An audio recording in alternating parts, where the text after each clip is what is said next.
আসসালামু আলাইকুম, আশা করছি সকলেই ভালো আছেন। জাতীয় বিশ্ববিদ্যালয়ের অধীনে অনার্স ম্যাথামেটিক্স এর ফার্স্ট ইয়ার যে analytic and vector geometry chapter 2 এর আমরা এই পর্বে যেটা পড়ব সেটা হচ্ছে উদাহরণ তিতাস পাবলিকেশনস বই। আরেকটা কথা বলে নেই, তিতাস পাবলিকেশনস বইয়ের উদাহরণ হচ্ছে চ্যাপ্টার 2 এর উদাহরণ 5 এবং উদাহরণ 4 এর 2 এবং উদাহরণ 6। আমরা এই জিনিসগুলো এই লেকচারে পড়বো বেসিক্যালি। সো আমি একটু প্রশ্নটা দেখে নিই। উদাহরণ 4 এর 2 এটা বলছে, প্রশ্নে বলছে কি, বলছে দেখাও যে এইটা এক জোড়া সরল রেখা নির্দেশ করে এবং রেখাগুলো নির্ণয় করো। তাহলে উদাহরণ 4 এর 2টা কি বলছে, যে এটা এক জোড়া সরল রেখা নির্দেশ করে এবং রেখাগুলো নির্ণয় করো। এটা হচ্ছে প্রথম কোশ্চেন 4 এর 2। এরপর আপনাকে বলছে কি, এরপর আপনাকে বলছে যে এত সমীকরণ দ্বারা এক জোড়া সরল রেখা নির্দেশ করলে তাদের মধ্যবর্তী কোণ নির্ণয় করো। এটাও সেম 6 নাম্বারটা। তো আমরা এটা হচ্ছে নন মেজরের জন্য মোটামুটি গুরুত্বপূর্ণ। এটা নিউ মেজরে 2012 সালে একবার এসেছে, আর এটা হচ্ছে নিউ মেজরে 2012 সাল এবং 17 সালে এসেছে নন মেজরে।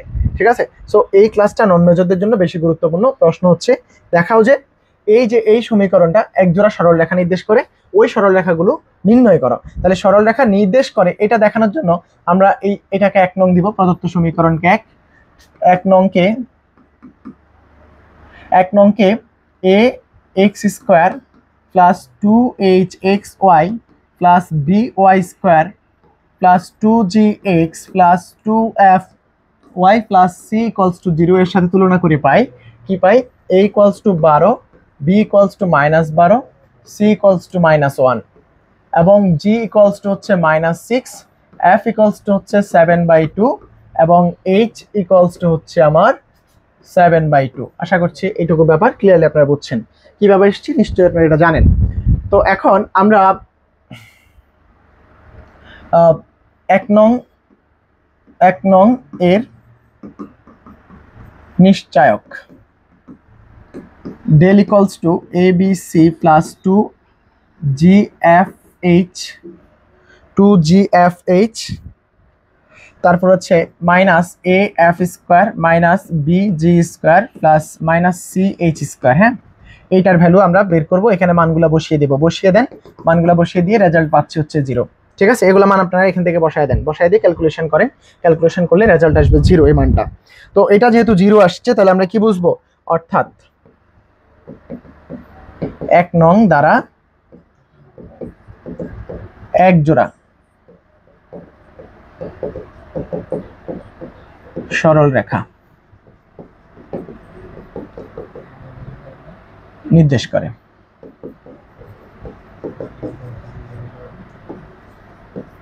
তাহলে এক জোড়া সরল রেখা নির্দেশ করে। এখন চলে আসেন আমরা এখানে যে সরল রেখাগুলো বের করব কিভাবে।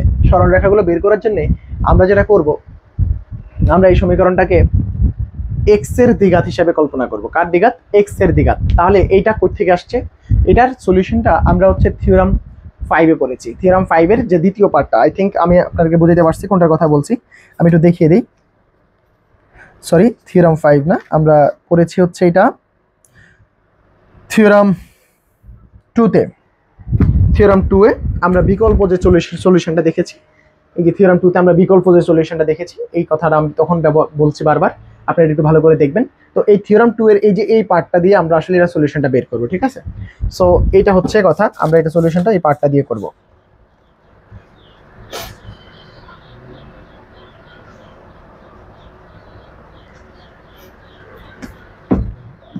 তাহলে এটাকে x এর দ্বিঘাত হিসাবে বিবেচনা যদি আমরা করতে চাই প্রদত্ত সমীকরণকে, তাহলে আমরা এখানে লিখব কি, আমরা এখানে লিখব 1 কে লেখা যায়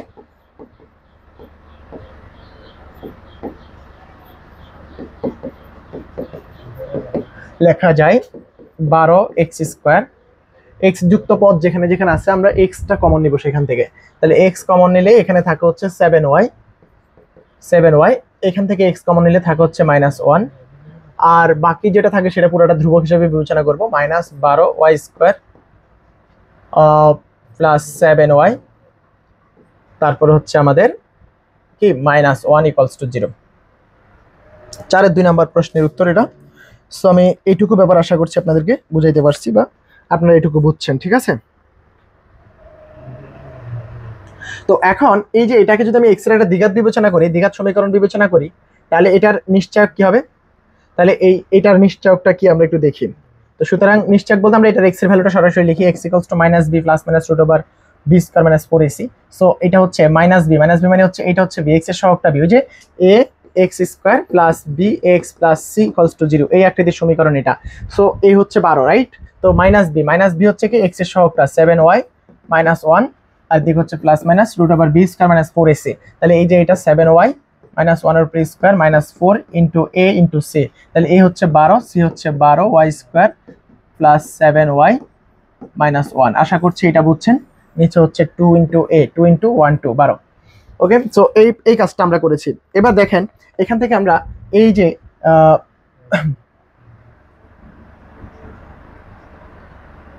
এখানে নিচে কত 24, তাই তো? 24 এর পাশে নিয়ে আসি, তাহলে আমরা এখানে লিখতে পারি 24x, আর এই যে এটা মাইনাস আছে এই পাশে নিয়ে আসলে plus 7y - 1 equals to plus minus এই যে এটা রুট ওভার, এটাকে সূত্র করে দেই না, সূত্র ওরা করে নাই। আচ্ছা আমি এখানে একটু হিসাব নিকাশটা ওদের দেখি।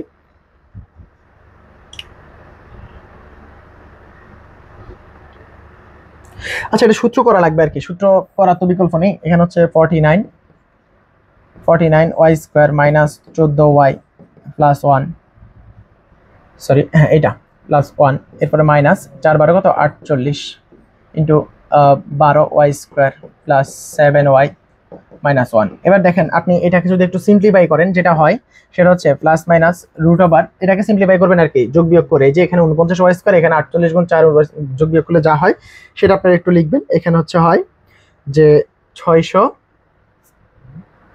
কত হয়, আচ্ছা এখানে হচ্ছে আমরা -4ac, তো -4ac এর ক্ষেত্রে আমরা -4ac, তো -4ac এখানে তো -12, তাহলে মাইনাস হওয়ার কথা, তো মাইনাসটা আমি এখানে দেই নাই, তাহলে এখানে মাইনাসটা দিয়ে দেই, এখানে মাইনাসটা দিয়ে দিলে এখানে হয়ে যাবে এখানে minus, sorry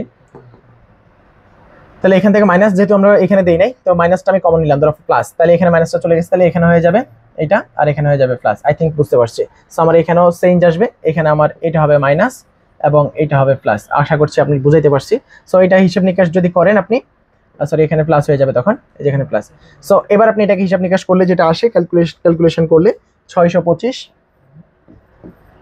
Y square, 625 y square minus 350 y, ক্যালকুলেশনটা আপনারা করবেন, প্লাস হচ্ছে 49। সো এটাকে আমরা লিখতে পারি কি, এটাকে আমরা লিখতে পারি হচ্ছে, এটা একটা বর্গ রাশি, রাইট? তাহলে এখানে লেখা যায় প্লাস মাইনাস, এটাকে হচ্ছে 625 মানে কি 25 এর উপর স্কোয়ার, আর এদিকে আছে 7 এর উপর স্কোয়ার, তাহলে এখানে 25 গুণ 7 আছে, দেখো তো 25 গুণ 7 আছে কিনা, আছে অবশ্যই আছে, 25 গুণ 7ই আছে এখানে। তাহলে আমরা এখানে লিখতে পারি 25 গুণ 7 এর দ্বিগুণ আছে, তাহলে এখানে লেখা যায় যে 625 কে লেখা যায় 25y, এটার উপর স্কোয়ার, তার উপরে রুট, আর এখানে লেখা যায় 2 ইন্টু 25 ইন্টু 7y প্লাস হচ্ছে 49 এর উপরে, 49 হচ্ছে 7 এর উপর স্কোয়ার, সরি 7 এর উপর স্কোয়ার। তাহলে এটাকে লেখা যায় কি প্লাস মাইনাস রুট ওভার যে 25y minus 7 whole square. So এটা স্কোয়ার রুট কাটা যাবে, দেন আমরা লিখতে পারবো কি, আমরা এখান থেকে লিখতে পারবো বাহ 24x minus 7y minus 1 equals to plus minus 25y minus 7। So এবার আপনি এবার প্লাস চিহ্ন নেবেন, একটা ইকুয়েশন পাবেন, মাইনাস চিহ্ন নেবেন, আরেকটা ইকুয়েশন পাবেন, দুটো ইকুয়েশনই সরল রেখার সমীকরণ। আমাদের এটা দেখাইতে বলছে, এর মতো করে আপনি এবার সমাধান কিভাবে বের করবেন, এটা ছেদবিন্দু। তো ছেদবিন্দু এই যে আলফা বিটা সূত্র আপনারা জানেন, সেই আলফা বিটার সূত্রটা বসিয়ে দিবেন। এই যে এই ছেদবিন্দু নির্ণয়ের সূত্র, এই সূত্রটা আপনারা জানেন, চ্যাপ্টার 1 এ শিখে আসছেন, এটা বেশ কয়েকবার আপনারা ইউজ করেছেন। সো এটা দিয়ে আপনি সূত্রগুলো দিয়ে করে ফেলবেন, অথবা আপনারা এখান থেকে যে দুটো ইকুয়েশন পাবেন ওই দুটো ইকুয়েশনকে সমাধান করবেন। সমাধান কিভাবে করেন, প্রতিস্থাপন বজ্রগুণন অপনয়ন যেটা দিয়ে করার ইচ্ছা করেন করে আপনারা হচ্ছে এটার সমাধানগুলো হচ্ছে মূলত ছেদবিন্দু। সো এই হচ্ছে আমাদের এই চ্যাপ্টারের উদাহরণ 4-2। আশা করছি 4-2 আপনারা বুঝছেন। এবার চলে আসেন, আমি 5 নাম্বার চলে আসছি, 5 এবং 6 সেম। তো 5 নাম্বারে বলছে এত সমীকরণ যদি দুইটা সরলরেখা নির্দেশ করে তবে তাদের মধ্যবর্তী কোণ নির্ণয় করো। তো এদের মধ্যবর্তী কোণ নির্ণয়ের সূত্র আমরা কি জানি, মধ্যবর্তী কোণ নির্ণয়ের সূত্র আমরা কিন্তু শিখেছি। মধ্যবর্তী কোণ নির্ণয়ের সূত্র আমরা শিখছি হচ্ছে tan θ ইকুয়ালস টু হচ্ছে 2√h square minus ab, right? 2√h square minus ab by হচ্ছে a প্লাস b, এটা আমরা থিওরামে শিখেছি। সো এবার আসেন, আমার এখানে কি কি লাগবে, h লাগবে, ab লাগবে, তাই তো? h আর ab লাগবে। তো খুবই সিম্পল হিসাব, এই যে x y এর সহগ হচ্ছে 2h, তাহলে h ইকুয়ালস টু আমরা বলতেছি -4। তারপর আপনার এই যে a হচ্ছে কি x স্কয়ারের সহগ, তাহলে a ইকুয়ালস টু -3। b হচ্ছে আমার y স্কয়ারের সহগ, b ইকুয়ালস টু আমার 3, বসায় দেন এখানে। সো এখান থেকে আমরা লিখতে পারি 2 into root over H square মানে হচ্ছে 16 মাইনাস এবি, এবি হচ্ছে মাইনাস, এবি মানে হচ্ছে -9, আর এদিকে আছে মাইনাস, তাহলে হয়ে যাবে 9। আর নিচে হচ্ছে কত, নিচে হচ্ছে আমার a প্লাস বি, তাহলে a প্লাস বি করলে তো 0 আসে, a প্লাস বি করলে তো 0 আসে, তাহলে এই দিকে হচ্ছে টেন থিটা এখানে, হ্যাঁ টেন থিটা, তাহলে আমরা লিখতে পারি এটা সমান 0, তার মানে আমরা টেন থিটা ইকুয়ালস টু হচ্ছে 1/0, টেন টু সামথিং বাই 0 মানে হচ্ছে theta equals to ten inverse infinity, ten inverse infinity মানে হচ্ছে 5/2 90 ডিগ্রি। সো এই দুটোর মধ্যবর্তী কোণ হচ্ছে 90 ডিগ্রি। আশা করছি বুঝতে পারছেন। সো 6 নাম্বারটাও সেম ভাবে আপনারা করে ফেলবেন। তো আমরা দেখা হচ্ছে পরবর্তীতে কোনো ম্যাথমেটিক্যাল প্রবলেমে। তো তার আগে একটা কথা বলে দিই, আপনারা যারা ইউটিউব চ্যানেলে নতুন তারা অবশ্যই ইউটিউব চ্যানেলটি সাবস্ক্রাইব করবেন এবং বন্ধু বান্ধবদের সাথে শেয়ার করবেন, লাইক কমেন্ট অবশ্যই হিট করবেন। সো পরের পর্বে আবার দেখা হচ্ছে। আসসালামু আলাইকুম।